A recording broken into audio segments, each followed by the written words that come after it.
Hello, hello, hello. This evening, we are very privileged to have a medical officer from MAKNA, that's the National Cancer Council, join us. He is Dr. Muhammad Faiz bin Taib. Now, Dr. Faiz is JB born and raised and studied medicine at the University of Manchester. And he did his foundation training at East Lands Hospitals and NHS Trust. Following that, Dr. Faiz trained at the Christie's Hospital, one of the largest cancer specialist hospitals in the UK. He then continued oncology training at Hospital Umun, Sarawak. And now Dr. Faiz is attached with Majlis Cancer Nasional, that's MAKNA. Dr. Faiz has also made a number of media appearances. He made an appearance in Astro Awani in 2018 in conjunction with the Pink October campaign, Wanita Hari Ini in 2019 for Breast Cancer Talk, and Cool FM in 2020 for the World Cancer Day celebration. And tonight, we are very privileged to have Dr. Faiz here. And now come, let's meet Dr. Faiz. Hi, Doctor. Hi, Ying. Thank you for coming to join us on our Wednesday Facebook Live. Thank you for having me in your beautiful office. Oh, you're welcome. Yeah, we do these Wednesday talks every Wednesday. It was used in the afternoon, but we shifted it to prime time at 8:30. Wow. Yeah, and today we have invited Dr. Faiz to talk about breast cancer. I read somewhere that more women are diagnosed with breast cancer than any other cancer. And tonight we have Dr. Faiz to enlighten us more on this subject. I hope I can share a little bit about breast cancer and, Yeah. So, Dr. Faiz, before we begin, tell us a bit about yourself and why you chose to practice oncology in the field of medicine. Right. So as you mentioned just now, I studied in the UK, and my first love was actually pediatrics, working with kids, but then the parents got a bit annoying. So I decided to change to oncology because it's a newer field of medicine. So there's always a lot of new research going on around the corner. So it's very exciting. So when you wake up every morning, there's always a new development in oncology. Okay. So it was other people's parents that helped you move your choice to oncology? Well, no, now oncology I would say is my first love. Okay. You always have to say that with your new girlfriend. You know what I mean? You are my first love. Oh, okay. So, what exactly is breast cancer, and are there different types of breast cancer? So to keep it simply, breast cancer is any cancer of the breast. Yeah. And yes, there are a lot of different types of breast cancer, DCIS, IDC, and some breast cancers are sensitive to female hormones, some are not. So don't get too bogged down with it. So if you have any cancers that happen in your breast, then let's just call it breast cancer. Okay. I'm also aware that whilst more common in women, men are also known to get breast cancer. Yes.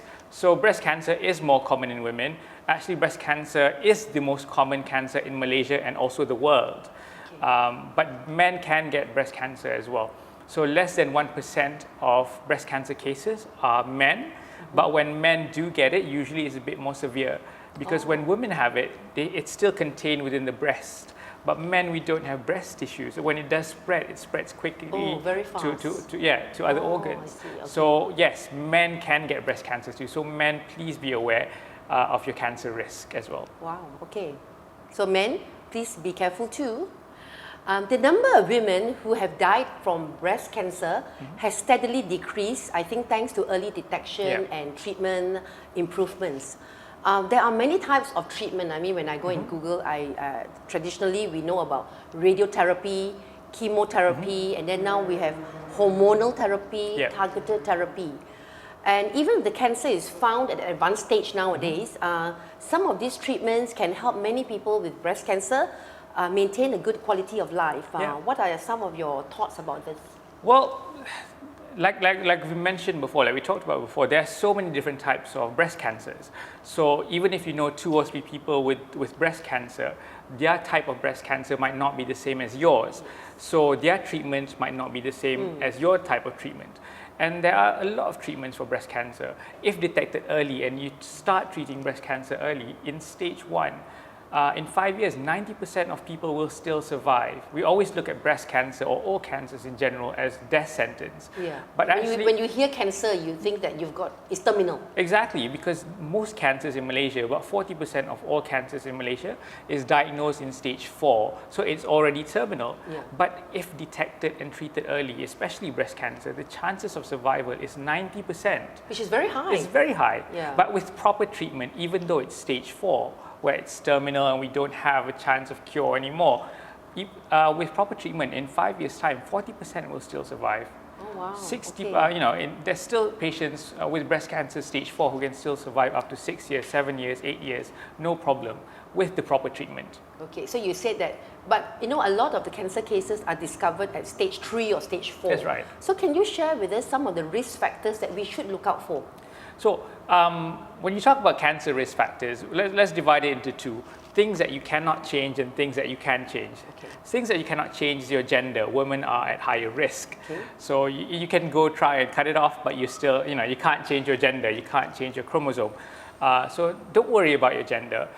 Don't worry about your age. Because cancer your risk is higher the older you get. Yeah. So, but your age is something that you cannot change. Your hormonal status is something that you cannot change. So don't worry about that so much. So let's talk about things that you can change. Your diet, for example. Nothing causes breast cancer. No food causes breast cancer. However, you eat something in excess and you become obese, then obesity increases your risk of breast cancer. So that is something that you can change. Mm-hmm. And we talk about things that you can change. One thing that we talk about with Malaysians a lot is exercise. Yeah. But every time we talk to our patients about exercising, they always say they'll do it, but they never do. But actually, even 30 minutes of moderate exercise a day, we're talking about jogging or brisk walking, can reduce your breast cancer risk by 55%. Something that is really simple to do. It's very simple, yeah. But it takes discipline. It is. Just building that habit of walking daily or doing light exercises daily. Exactly. So 30 minutes of brisk walking or jogging, not gymming. You don't have to join the gym, you don't have to do CrossFit. Just 30 minutes of brisk walking every day can reduce your breast cancer risk by 55%. So like covering your 10,000 steps a day, every day. Yeah, it's that simple. You really don't need to go into excess. Everything in moderation. Exercise in moderation, eating in moderation. And lastly, people always equate smoking with only lung cancer. Yeah. But smoking is actually associated with 15 different types of cancers. Wow. Breast cancer included. So moderate exercise, moderate food, quit smoking and avoid secondhand smoking if possible. Okay. So smoking would include vaping? Well, yes. So vaping, even though it's newer, even though it's slightly safer compared to cigarette smoking, but there is still that risk. So please, if you can, stop vaping as well. What about I think in Middle Eastern shisha? Is it? Yeah. So shisha is still a tobacco product. Okay. So any tobacco product that you burn will carry the same risk as cigarette. Okay. So shisha, cigarette or tobacco chewing as well can increase your risk of several types of cancers. Okay, so no smoking, no second-hand smoking, no third-hand smoking. That's right. Just no smoking. No smoking. All right. Well, that's really great to know that it's not food that causes it, but excessive food. Yeah, so eat anything you want. Let's go to McDonald's after this. It's fine. Just everything in moderation, guys. Not fine for the waistline. No. Not fine for the kidneys, not fine for the heart. Cancer-wise, it's okay. Okay, all right. Now, can cancer patients be cancer-free after treatment, or is it just a stage of remission? Right. So the thing is, we don't want to make false promises or premature promises to patients. So we never say you are cancer-free, because once you have cancer, the chance of the cancer coming back will always be there. Even though, however remotely, the chance is still there. So we always say you are in remission. Okay. But the chances of the cancer coming back is usually the highest in the first year. Okay. And then it goes down second year, third year, fourth, onwards. So if your cancer is going to come back, usually it's going to come back in the first few years. Okay. So usually after 5 years of being in remission, we say your risk is the same as everyone else. Okay. Don't worry about it. So what are some of the health advice you would give cancer patients that have gone into remission? Okay, so the thing is, when you talk about cancer advice, a lot of people, you will hear a lot of advice not from doctors. You always got advice from your neighbors, from your relatives. Everybody wants to give you advice, or right? Google. Or Google, exactly. It's so dangerous. So dangerous. So dangerous because, it's dangerous for us because you come with all this information. Like I got this information from Facebook or WhatsApp, and 99% of the time, usually it's fake news or, Oh. So to me, it's simple. Just lead a healthier lifestyle. Don't have to lead a healthy lifestyle completely. Don't have to go vegan, vegetarian. No, everything in moderation. Just moderate amount of exercise and diet, and just be happy. Yeah. But moderation is such a subjective word. To me, this is moderation, but you could look at it and say it's excessive.